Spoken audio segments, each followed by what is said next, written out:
அன்பார்ந்த நேயர்களுக்கு இளையராஜாவுடைய பவதாரனுடைய மறைவுக்கு இறுதிச் சடங்கு கூட கங்கை அமரன் வரலை. இளையராஜாவோட தம்பி கங்கை அமரன் அந்த பவதாரணிக்கு ரொம்ப பிரியமான சித்தப்பாங்கிறது எல்லாருக்கும் தெரியும். அப்படி இருந்து அவர் வராததுக்கு என்ன காரணம்? தன்னுடைய அண்ணன் இளையராஜா சுயநலத்துடைய உச்சம், ரொம்ப கொடூரமான ஒரு அணுகுமுறை உள்ளவர். அவர் தன் குடும்பத்தில் கூட யாருமே தன்னை விட மேலே முன்னுக்கு வரக்கூடாதுங்கிற ஒரு கெட்ட எண்ணம் கொண்டவர். பல கட்டங்களில் இளையராஜாவுக்கு உதவி செய்த கங்கை அமரனை போடா நாயை வெளியே அப்படின்னு ஒரு கட்டத்தில் தூக்கி எறிஞ்சு பேசியவர். இப்படி பல முறை பாதிக்கப்பட்ட கங்கை அமரன் இனிமேல் இந்த இளையராஜா முகத்தில் நான் முழிக்கவே கூடாது அப்படின்னு முடிவெடுத்து போனதோடைய விளைவு தான் பவதாரனுடைய இறுதிச் சடங்கில் கூட அவர் வராமல் தன் வீட்டிலேயே இருந்து அழுது புலம்பி இருக்காருங்கிற தகவலை இன்றைக்கி பல திரைப்பிரபலங்கள் சொல்லியிருக்காங்க. குறிப்பாக திரைப்பட நடிகரும் பைல்வானுமாகிய ரங்கநாதன் அவர்கள் இதை இன்னும் கொஞ்சம் விவரமாகவே சொல்லியிருக்காரு. அப்படி என்ன தான் இந்த இளையராஜா சுயநலக்காரர் அப்படிங்கிற தகவலை ஒரு சில நிமிடங்கள் நீங்கள் கடைசி வரைக்கும் கவனமாக கேட்டு இது பற்றிய உங்களுடைய கருத்துக்களையும் கமெண்ட் பாக்ஸில் கமெண்ட்ஸ் பண்ணுங்கள். இப்போ வீடியோக்குள்ளே போவோம். சமீபத்தில் பிரபல பின்னணி பாடகியும் இசையமைப்பாளருமான பவதாரணி உயிரிழந்த சோகம் எல்லாருக்கும் தெரியும். அந்த பவதாரணி ஒரு மிகச்சிறந்த ஒரு பாடகி. கிட்டத்தட்ட பி. சுஷீலா அவர்களுடைய குரலை ஒத்திருந்த அவர் தன்னுடைய வசீகர குரலால் நிறைய ரசிகர்களை கவர்ந்திருந்தார். அப்படிப்பட்ட பவதாரணி அவருடைய உடல்நல கோளாறு காரணமாக இறந்துட்டார். இலங்கை மருத்துவமனையில் இறந்த அவரை தமிழ்நாட்டுக்கு எடுத்து அடக்கம் செய்தாங்க. அந்த இறுதி அஞ்சலியில் திரைப்பிரபலங்கள் மட்டும் இல்லாமல் உறவினர்கள், ரசிகர்கள் என்று பெருங்கூட்டம் அந்த பெண்ணுடைய இறுதிச் சடங்கில் கலந்து கொண்டு அஞ்சலி செலுத்தினாங்க. அப்படிப்பட்ட சூழ்நிலையில் ஒருவர் மட்டும் வராதது தான் இன்றைக்கி பேசும் பொருளாக அந்த திரைத்துறையினர் மத்தியில் உலா வருது. அவர் யாருன்னா அவர் தான் கங்கை அமரன். இந்த கங்கை அமரன் இளையராஜாவுடைய தம்பி. இளையராஜாவுடைய தம்பியாக இருக்கிற கங்கை அமரன் அவரும் இசையமைப்பாளர், பாடலாசிரியர், திரைப்படங்களை இயக்கியவர். இப்படி பன்முக திறமை கொண்ட அவர் இளையராஜாவுக்கு பல கட்டங்களில் மிக உதவியாக இருந்திருக்கிறாரு.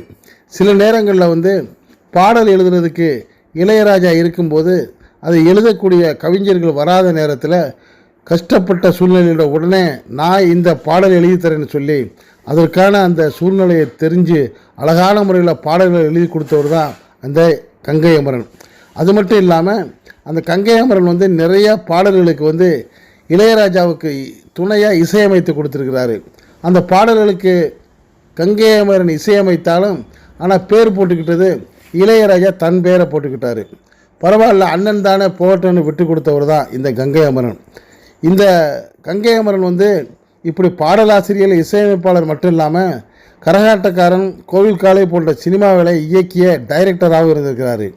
இப்படி பல்துறையில் வித்தகரான கங்கை அமரன் நமக்கு மேலே வளர்ந்துடக்கூடாது அப்படிங்கிற பொறாமை இந்த இளையராஜாட்ட ஏற்பட்டதுனால பல கட்டங்களில் கங்கை அமரனுடைய உதவியை வாங்கிட்டு உடனடியாக அவர் மனசு வருத்தப்படுமாடி பல கட்டங்களில் பேசி மனதை வேதனைப்பட வச்சவர் தான் இளையராஜாங்கிறது அந்த கங்கை அமரன் மனதில் ஆழமாக பதிஞ்சிருச்சு. இப்படிப்பட்ட சூழ்நிலையில் தான் இவருடைய நட்பு கொஞ்சம் கொஞ்சமாக குறைஞ்சி வர ஆரம்பிச்சிருக்கு. கங்கை அமரனை பற்றி திரைப்பட நடிகர் பைல்வான் ரங்கநாதன் சொல்கிற போது கங்கை அமரன் இசையமைத்த பல பாடல்களுக்கு இளையராஜா தன் பெயரை போட்டுக்கிட்டாரு. இளையராஜா எல்லாரிடமே பிரச்சனை செய்யக்கூடிய ஒரு ஆள். டைரக்டர் மணிரத்னா, பாலச்சந்தர் போன்ற பெரிய டைரக்டரோட தகராறு செஞ்சார். அப்படி அவர் தகராறு செய்ததுனால தான் அந்த டைரக்டர்லாம் என்ன பண்ணாங்க, ஏஆர் ரஹ்மானை இசைத்துறைக்கு அறிமுகம் பண்ணாங்க. இதோட ஒரு பெரிய கொடுமை, இளையராஜாவுடைய பாடல்கள் மிகப்பெரிய ஹிட் ஆகிறதுக்கு அவருடைய இசை மட்டும் காரணம் இல்லை, வசீகர குரலால் பாடிய எஸ்பி பாலசுப்ரமணியத்துடைய அந்த குரலும் முக்கியம். அப்படிப்பட்ட எஸ்பி பாலசுப்ரமணியன் சில இடங்களில் கலை நிகழ்ச்சி செய்யும்போது என்னுடைய பாடலை நீங்கள் பாடக்கூடாது, எனக்கு ராயல்ட்டி வேணும்னு தகராறு செஞ்சவர் தான் இந்த இளையராஜா. இப்படி எல்லார்ட்டையும் தன்னுடைய சுயநலத்துக்காக தகராறு செய்கிறதுல மிக விருப்பம் கொண்ட ஒரு சுயநலவாதி தான் இந்த இளையராஜா அப்படின்னு இந்த பைல்வான் ரங்கநாதன் சொல்லிட்டு இன்னொன்று சொல்கிறாரு. அதே போல் தான் வைரமுத்துட்டையும் தகராறு பண்ணார். வைரமுத்துட்ட தகராறு பண்ணுற அந்த நேரத்தில் அவருக்கு உறுதுணையாக அண்ணனுங்கிறதுனால கங்கை அமரன் என்ன பண்ணார், இளையராஜாவுக்கு உறுதுணையாக இருந்தார். தம்பி உடையான் படைக்கி அஞ்சானுங்கிற மாதிரி இவருடைய தைரியத்தில் தான் இவர் அந்த திரைத்துறையில் வந்து மேலும் மேலும் முன்னேறி வந்தார். அப்படி வந்தும் தனக்கு உதவி செய்த அந்த கங்கை அமரன் மேலே கொஞ்சம் கூட விசுவாசம் இல்லாமல் ஒரு கட்டத்தில் ஏதோ பேச்சுவார்த்தை தகராறில் போடா நாயை வெளியேன்னு சொல்லி கங்கை அமரனை துரத்துனவர் தான் இந்த இளையராஜா. இப்படி பல கட்டங்களில் அவமானப்பட்ட அந்த கங்கை அமரன் கடைசியாக ஒரு முடிவெடுத்தார். இனிமேல் இந்த இளையராஜா முகத்தில் முடிக்கவே கூடாது அப்படின்னு முடிவெடுத்து தான் ஒதுங்கி போயிட்டார். அப்படி ஒதுங்கி போன பிறகு தான் இந்த அண்ணனுடைய மகள் பவதாரணி இறந்ததை கேள்விப்பட்டும் துடிதுடித்த அந்த கங்கை அமரன் வீட்டிலேயே தன்னுடைய வேதனையை வந்து வெளியிட்டார ஒழிய அந்த பெண்ணுடைய முகத்தை பார்க்க அவருக்கு போக மனம் இல்லை. காரணம், அந்த பெண் முகத்தை பார்க்கறதுல அவருக்கு வெறுப்பு இல்லை. அந்த இடத்துல தனக்கு எதிரியாகவும் துரோகியாகவும் சுயநல பேயாகவும் இருந்த இளையராஜா முகத்தில் நம்ம எப்படி முழிக்கிறதுங்கிற அந்த ஒரு கஷ்டம் அவர் அந்த இடத்துக்கு போக தடுத்துருச்சுங்கிற செய்தியை இன்றைக்கி பலரும் பகிர்றாங்க. அந்த அளவுக்கு சுயநலக்காரராக இந்த இளையராஜா அப்படிங்கிற உங்களுடைய கருத்துக்களையும் இந்த கமெண்ட் செக்ஷனில் கமெண்ட்ஸ் பண்ணுங்கள். இந்த செய்தி பிடிச்சிருந்தால் இதுக்கு ஒரு லைக் கொடுங்க. இதே போன்ற செய்திகளை உள்ளது உள்ளபடி உடனுக்குடன் உங்களுக்கு வந்து சேர இதுவரை நம்ம ஸ்டுடியோ ஊஸ் தமிழ் சேனலுக்கு சப்ஸ்கிரைப் பண்ணாதவங்க சப்ஸ்கிரைப் பண்ணுங்கள். மறக்காமல் பக்கத்தில் இருக்க பெல் ஐக்கானை கிளிக் பண்ணுங்கள். என்றும் இணைந்திருப்போம்.